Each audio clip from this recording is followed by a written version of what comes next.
Heart to Heart, a Catholic media ministry, presents Ornaments of Grace, stories for Advent and Christmas. Today's Ornament of Grace for Thursday of the third week of Advent is Venerable Carla Ronci. From the book of the prophet Isaiah.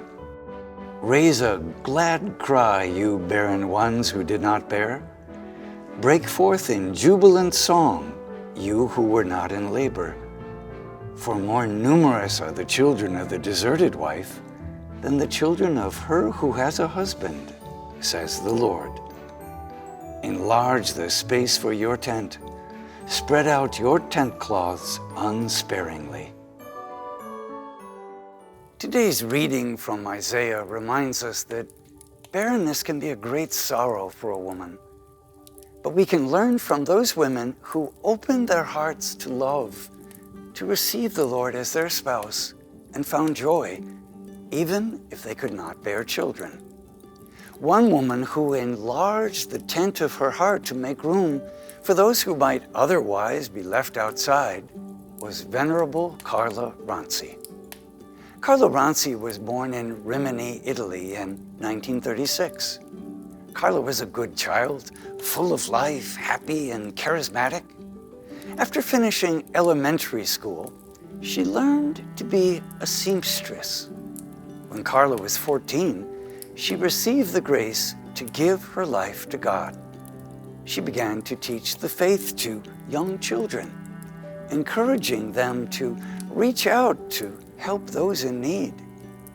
Her teaching brought her into contact with the Ursuline nuns. Carla often attended meetings at the Ursuline convent, especially during the Holy Year of 1950. In 1956, Carla made private vows of poverty and chastity.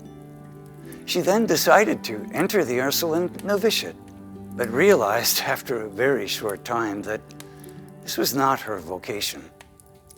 Wanting always to do God's will, she asked Jesus, "What is happening to me?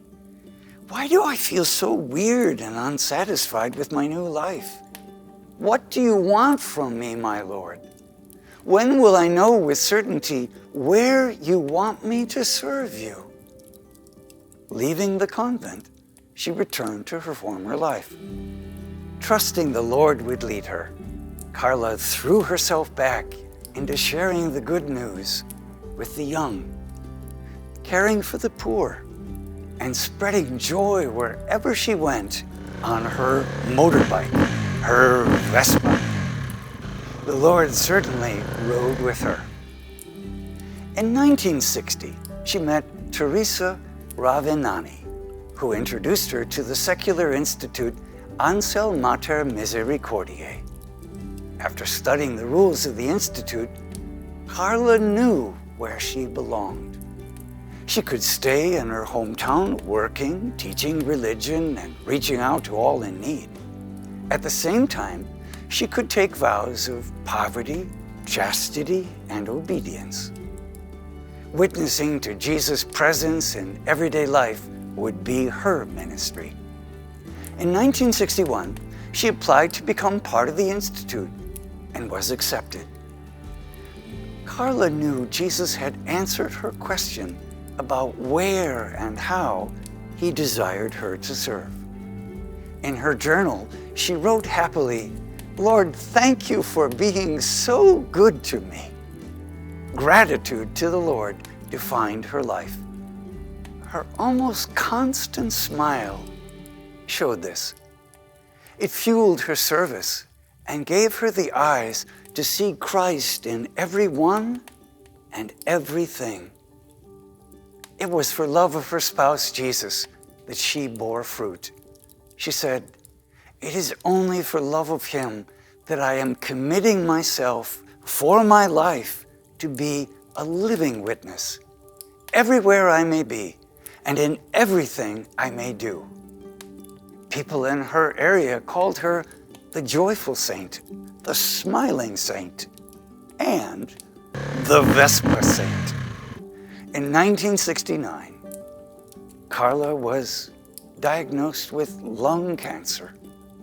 Her loving response was this: Lord, you can no longer suffer in your own body, so take mine to continue your passion and redemption.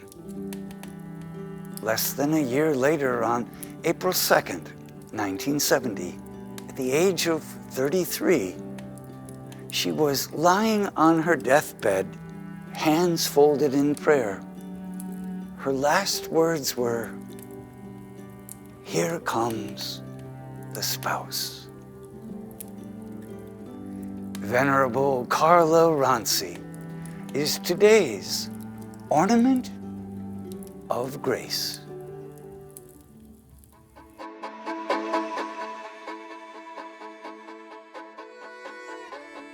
Observing the beautiful ornaments. What kinds of barrenness do you sometimes suffer? And how can you change that to fruitfulness?